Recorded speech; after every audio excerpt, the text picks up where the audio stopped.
Hello and welcome to the Bodyful Minds Podcast. Today I'm joined by Adele. She's a somatic healing practitioner and conscious parenting coach. And I'm very excited that she's here because she's not only an expert, she's also a mom. So we'll have lots to talk about. But firstly, we always start with a round of fun questions. Adele, I've warned you about this. Do you drink coffee or tea? I drink tea because my nervous system can't handle caffeine. All right. And running or yoga? Yoga. I'm a yoga teacher and I'm all about the body. And Obvious choice then. Best time of day for you to feel most productive? At night. I'm a night owl. When everything's really quiet and the kids have gone to bed, then it's like, okay, now I can start some me time and start some projects that I really need to focus in on without getting distracted. And sneakers or heels? Yeah, definitely sneakers. Yeah, I just like the comfiness of them and I don't need to put myself through that like I used to. That's something you grow out of, right? I think so too. One word that describes motherhood for you right now. Yeah, I'd say rebirth. I've gone through my own healing and rebirth journey and my own, reparenting journey through motherhood. So for me, motherhood is truly about rebirthing yourself. And if you had to describe your career journey in one sentence, what would it be? My career journey has been up and down because I was a stay-at-home mom for many years, and through that journey, I refound myself, I rebirthed myself. So for my career turned into my life's purpose, which is what I do now, somatic healing, conscious parenting, all about healing the inner child and healing your nervous system so that you can step into the life that you truly desire and deserve. Wow, amazing. And you've already answered the question I had next for you, how your career path has changed since motherhood and how motherhood also basically has shaped your professional identity, right? In that sense. So maybe let's dive deeper into that somatic healing practitioner, and maybe you can explain a little bit more to our listeners and viewers what that is, what you do, and also what it has to do with conscious parenting, reparenting. Yeah, sure. Absolutely. So my journey through somatic healing started several years ago, maybe like about 5 years ago. I started a reparenting journey because I completely lost myself through my marriage and motherhood identity. And so I went on the journey of trying to understand like my inner child, to heal my inner child. I became a conscious parenting coach.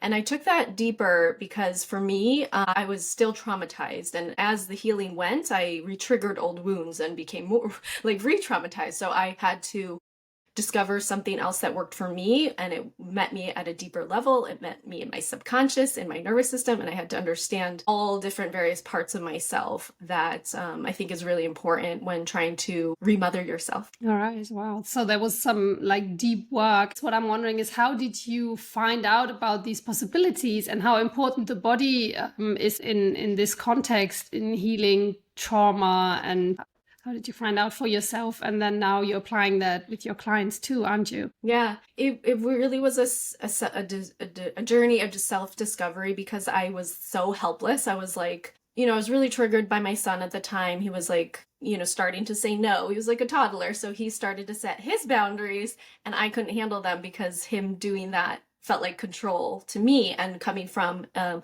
abusive childhood, anything that felt like control felt really unsafe to me. So a lot of things were coming up for me. Of course, I didn't understand that at the time. I was just like, my child's not listening to me and something's wrong here. But then I kind of just stumbled across Dr. Shefali.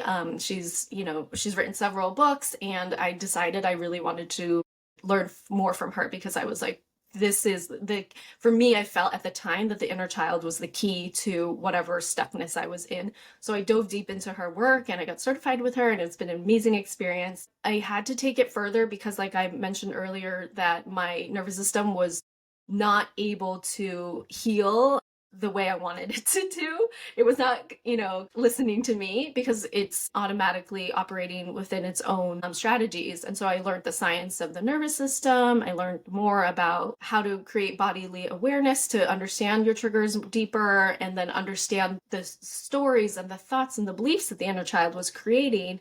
And you had to rewire all of that, reparent that inner child, rewire the nervous system. And so I just took it really deep because I felt that when I connected with my body and my inner world, that was the only time I ever felt seen. Like I was the first person to see myself ever. And I think that's the most powerful thing you can do is for yourself, is to really truly see yourself, especially if you haven't had that experience from a parent or a caregiver. Yes, absolutely. And so I know you've combined that inner child work also, as you said, with the nervous system work, but you've developed your own framework because I assume because you've realized all these parts that you've learned elsewhere weren't enough in and of themselves, but that they needed for you to be put together and kind of like missing puzzle pieces.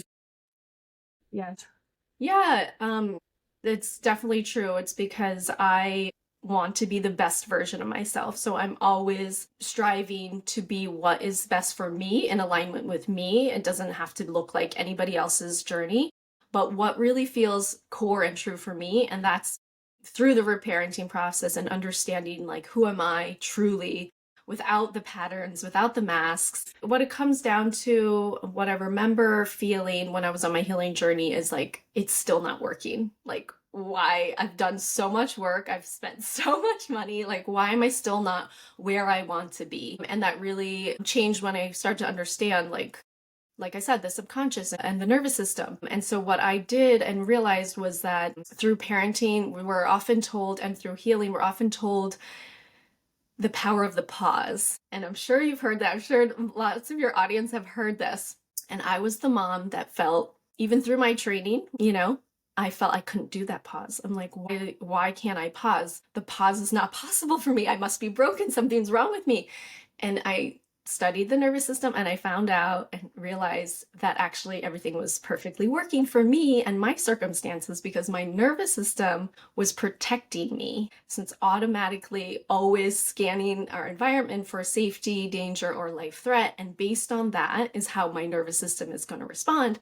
And so for somebody who is in a survival state or feeling some kind of threat or danger or life threat, they're not going to be able to pause. That's just not how our nervous systems work. So once I understand that I have to work on the somatic level, the nervous system level, then I can finally access the pause.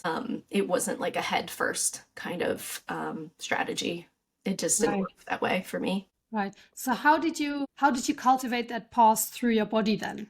Yeah, I mean, yourself. Yeah, exactly. And it's never perfect. It's always a learning journey. It's a practice.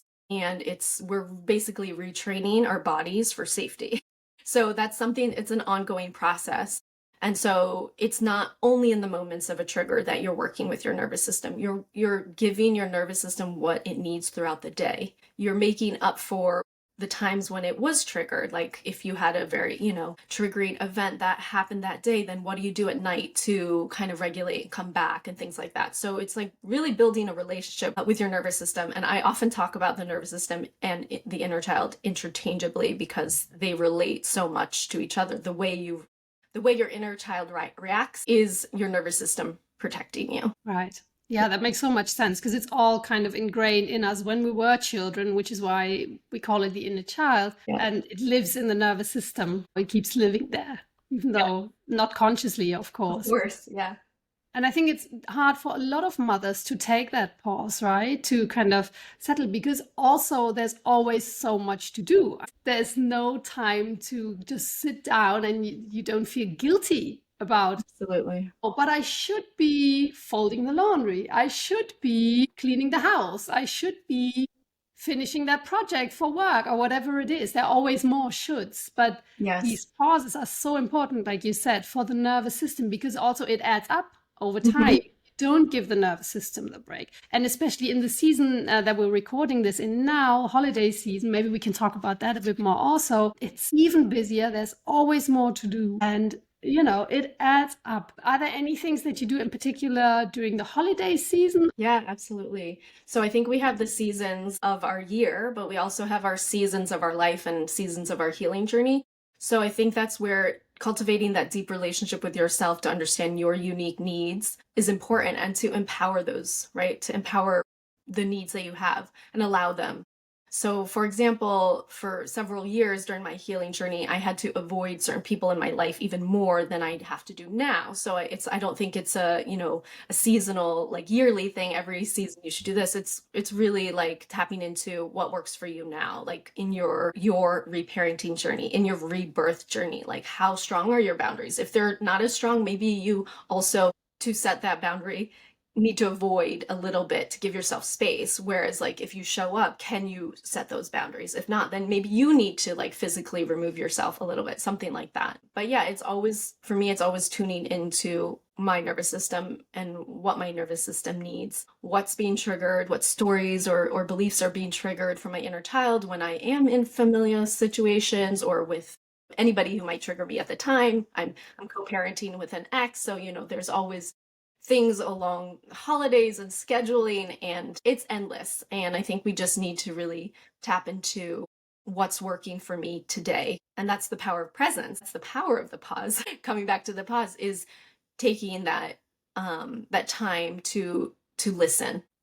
Yeah. And notice what it is that you need, right? Exactly. Yeah, that's so true. Speaking of that, is there one thing, like one practice other than the pause, where you would say, especially in your considering your own journey, that really made a difference for you, where you said, actually, that's kind of where maybe like a light bulb came on, a moment where you thought, now it all makes sense? So there's always so many small practices that we can always put to our to-do list, right? And they work. I'm not saying they don't work. And I go through seasons of those too, what's working for me in the now. But I think more so is kind of like a belief shift, a mindset shift of who you are at the core. So for me, had a lot to do with self-worth. Am I worthy of showing up the way I want to show up? Or do I have to follow society's shoulds? Does that make sense? So Yes. instead of like pressuring yourself always, oh, I have to do this, I have to, all the Santa things or whatever it is, all the things, really reflecting on, is that true for me and how I want to raise my family and how I want to live, because we have so many societal traditions and conditioning, and it's like, well, which ones do I want to take on? And I think releasing that and also owning, I'm going to say no to that. And that's okay, because that's up to me. That's my experience. And it's painful at times because you get, people kind of eyeing you with their shoulds and their beliefs. But when you have self-worth and you know who it is, who you are at your core, it's much easier to say no to the things that are not in alignment and that are keeping you stuck in some kind of like, social conditioned version of yourself. Oh, yeah. Oh, that is so true. Releasing those things, and it's okay that sometimes it's easier to release and to say no to something, and the next day it might be more difficult again because it fluctuates how able you are to ground yourself. It fluctuates also with the cycle, for example, as women, but also just generally with how much your nervous system is dealing with at any given moment and has dealt with throughout the day, right? Because if we then, for whatever reason, don't pause in between and allow our nervous system to decompress, it adds up, and you might end up just saying yes to something that you didn't want to say to because you did not have the capacity to say no, ironically, creating even less capacity. Absolutely. And a tip for people who find them there, like I find myself there all the time, is going back to the thing that you said no to, or you said yes to, whatever it was, whatever the trigger was, is go back to that and tap into the feelings, the sensations, the beliefs around that. There's possibly an inner child associated to that trigger. How old is that inner child? And then you reparent that version of you so that you can show up differently when that trigger arises again, or a similar trigger. Yeah. And reparent essentially means like that you're giving yourself what you would have needed as that child at the time, right? Can you talk to that? Yeah, I mean, it looks differently depending on what's kind of happening. But for that example, if there was a trigger and you're kind of blaming yourself, like, well, why did I do that? I knew I didn't want to do that, but why did I do that? You can go back and look at that inner child who did do that thing. And you can ask that child, what is it that you needed? Why did you feel the need to go along with that? Like, usually it's associated with some kind of something to do with safety and protection. And so as the adult, you can tell your inner child, well, you don't need to do that to feel worthy, or you don't need to do that to earn love, those kind of things, if that makes sense. Yes, yes, absolutely. Yeah. And what do you say to people now? I've come across that quite a bit. They say, "Oh, I actually don't have so much memories of my childhood, and so I'm not really quite sure how would I go about that if I don't remember? I don't know what happened when I was 8, 7, 5, Absolutely. and how can I access that inner child without those active memories? Plus, we don't remember everything, right? Yeah. Anyway, Absolutely. even if you've got memories of your childhood, it's not going to be like a whole movie of all that time, right? Yeah, So, and I'd love to also add that sometimes people are not ready to be aware of what happened in their childhood because it is traumatizing, or it is something that they can't hold capacity or containment around. So that's important to notice as well. But if you are someone that is curious about your inner child and you don't have a lot of memories, the first thing I would say to do, which is a beautiful practice, is to find a childhood photo and carry that photo maybe on your wallet or on your screensaver or in your bathroom mirror or at your front, the desk by your computer, and connect with the inner child every day, telling it, I love you, whatever you might have needed then, you can tell your inner child now. And that's how you build a relationship. So it's not like a one-time thing or one-time connection you make with your inner child and then, oh, you're healed. No, you're developing, you're reparenting that inner child. It needs to be raised to help you be the version of yourself you want to be today. right. And probably also come back sometimes even to the same inner child, and, because it's been there for a while, and reparent it over and over again, maybe with tiny differences, but there is an evolution eventually, right? I would have thought it's not like you say, it's not a one-time thing. Absolutely. Yeah. And in terms of coming back a bit more to the topic of the body and how somatic practices with the body play a role. Can you talk a bit more about that and explain that a bit more for us? Yeah, so I'm trained in something called somatic stress release. I've also trained in like somatic attachment therapy, so I kind of blend different things to help me understand myself and my clients better, linking all of like kind of what's in their subconscious, what's their programming, their inner child, their nervous system tendencies, like how they react, their patterns, their attachment style, and that really helps me understand how I can help them. And this shows up through our body somatically because our nervous system, it's in our body, and the way it strategizes, or the way that it helps protect us, shows up in our body. So for example, if we're in like a sympathetic state, that's a fight, or also known as fight or flight, there are physiological changes that are happening in our body. There's heat, we want to run, want to punch, or there's a lot of energy that is moving through our body. So understanding what's happening in my body now gives us cues into what nervous system state am I in, and then also how to shift out of those states by understanding the science of the nervous system. Right, and that's also what you teach your clients, and you go through all of that. And yeah, I'm wondering, coming back to you also being a mom, running your own business, and how do you make sure you have got enough time to practice yourself? Because it's one thing to teach other people and to still have the time. It's a bit like, you said you're a yoga teacher, and giving a yoga class is never the same as practicing yoga yourself, right? So how do you make sure that you practice yourself? And tell us a bit about that, how you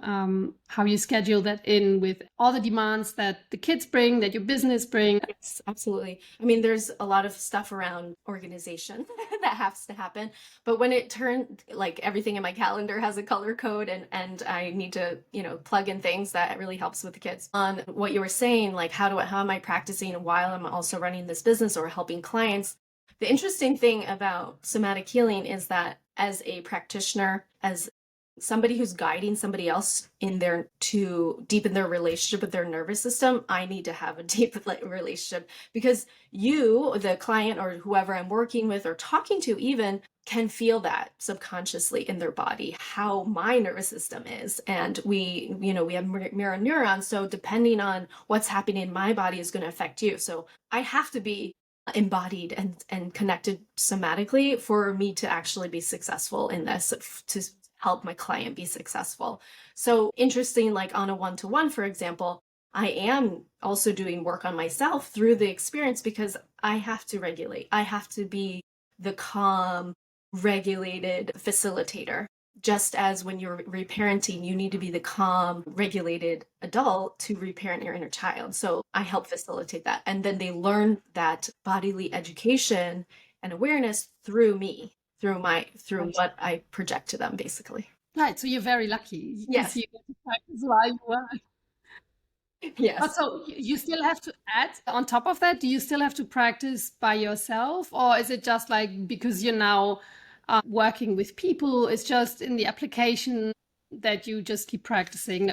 Or do you have a practice of your own Yeah, also? absolutely. So it's always a practice. It's really coming down to like, what am I feeling into my body? And then I make, educated guesses based on what I know, what's happening in my body. Like, am I overstressed or am I calm or whatever it may be? Like, what nervous system state am I in based on what happened today, what happened yesterday? Sometimes we react to things that happened the day before or months before, or you don't really know when and where the triggers are going to come from. So whenever a trigger arises, I always tap into like, what is behind the trigger? It's not the situation. Or there could be something I could do to alleviate the pain or alleviate the suffering around the trigger, because it's usually associated to a wound that happened in childhood that you can actually beautifully get triggered now in the present to help you heal the past. So your triggers are your teachers, and they're actually so beautiful because that's how you reparent yourself. That's how you access a higher version of yourself, is through the triggers. So you should think your triggers. Yeah, yeah. Triggers are your teachers. I like that. That's so good. If we're going more towards that side, also, as an expert in reparenting, conscious parenting, and somatic healing, do you like, because I think that we're applying these things to us, but then obviously because our parents not only missed to do this, but didn't even know this existed, and were maybe still in a mindset where they thought, well, raising children means you need to be tough. They need to toughen up. They need to, they need to build resilience and all of this. How has your journey made you also different in terms of parenting your own children? What would you say? Absolutely. I mean, that's why I went on the journey, because I had mentioned earlier that I came from an abusive childhood. I came from parented with a lot of like anger. And so when my son started to rebel as a little toddler, my survival patterns came up and I started yelling, and I'm like, wait, who is this? Because that's not, we always go into motherhood thinking, oh, we're not going to be like our parents, or we're not going to do that. But patterns are our programming, and they just come up, and until you work on the subconscious level, you're going to repeat those patterns. And that's why I did that, because there was the part of me, whether it's my higher self or, the most regulated part of me at that time, was like, this is not okay, and I need to do something about it.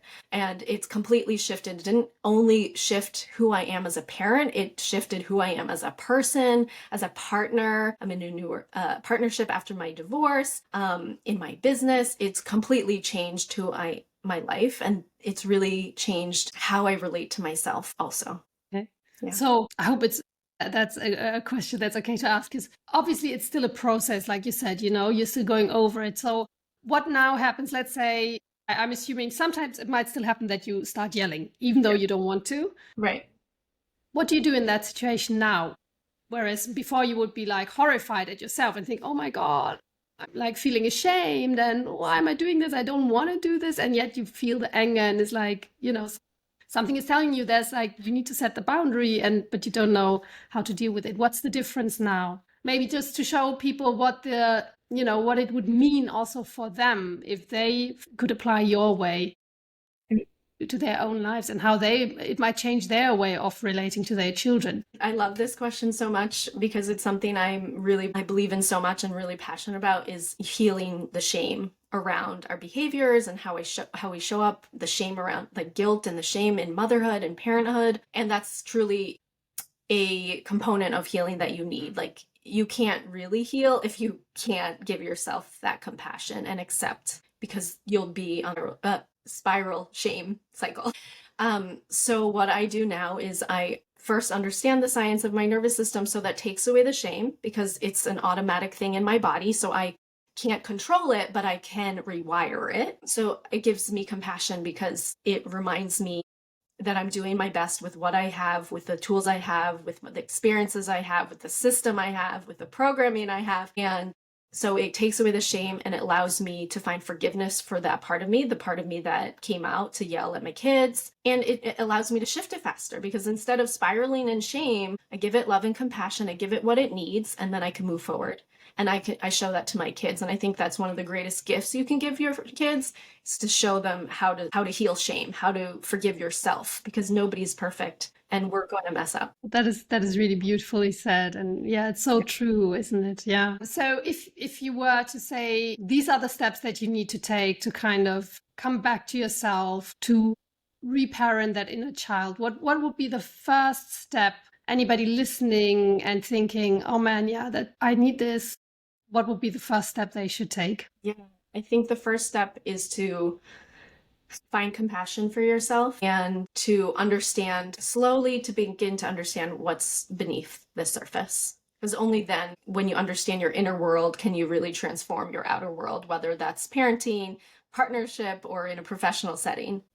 Yeah. Very good. So I think I know our listeners will want to know where they can find you and what you've got coming up, maybe how they can work with you potentially even. And we'll put everything in the show notes, of course. But yeah, I'd like you to talk about that a bit more and tell us where they can find you. Yeah, so you can, I'm mostly on Instagram, so you can find me at Adele OuYang. I'm on Facebook too as well. I also have a community I'm building, so we'll link more of that in the show notes. I also have a inner critic video, which if you share your email, I would be happy to send that to you. And it really helps reframe the inner critic. Instead of something that's self-sabotaging you, it's self-protecting you. And this goes along with healing the shame and finding compassion for yourself.